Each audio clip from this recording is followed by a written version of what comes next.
to know. Who exactly was Charlie Chaplin? Well, Charlie Chaplin was a giant. Once my best friend, 4 times our husband. Always a genius. He was just about everything. Old Charlie was good at what he did. You can still see the effects of his work today, even if he isn't a household name anymore. He played the vagabond with the expertise you can only obtain by living the role. It was this persona that we know him for. Little Tramp, a man for the working class. Americans loved his pathetic lifestyle, the way he faced everything with a richness of conscious and comic effect. Nowadays you have the Three Stooges to look at, but Charlie's Tramp is the frame of all other slapstick comedy. What about his beginnings, his acting career in the movies?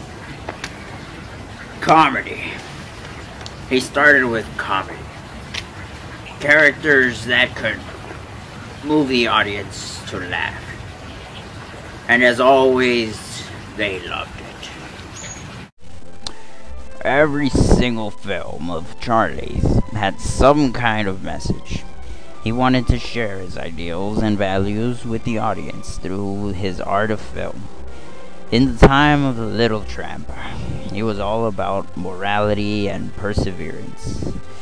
With the Tramp, he revolutionized the American film industry, drawing crowds from near and far to see the poor man with a big heart in his next zany film. Those were the days, silent films that taught the poor working man what to value. With sound, it evolved. He composed the music, wrote the scripts, everything. He did everything to make sure the audience loved his film and got the message that life comes one step at a time and that it isn't about who has the most or least. Charlie's films operated on the notion that people are naturally good-willed and that we should nurture that goodwill to be happy. But sometimes they hated him for it. As you can see in his exile for the movie, what was it called? The Great Dictator. How did his ideology link to his work? Well, he was a humanitarian, and it showed. Okay, so that's it. Thanks. Oh. Well, Springo night at the Y. Oh.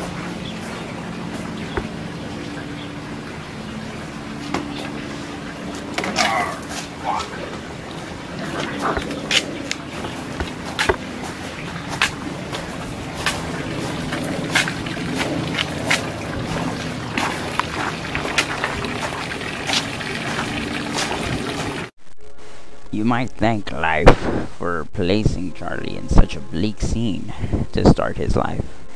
If it wasn't for his poverty, his wretched beginnings, he may not have been the same man that changed the film industry so wonderfully.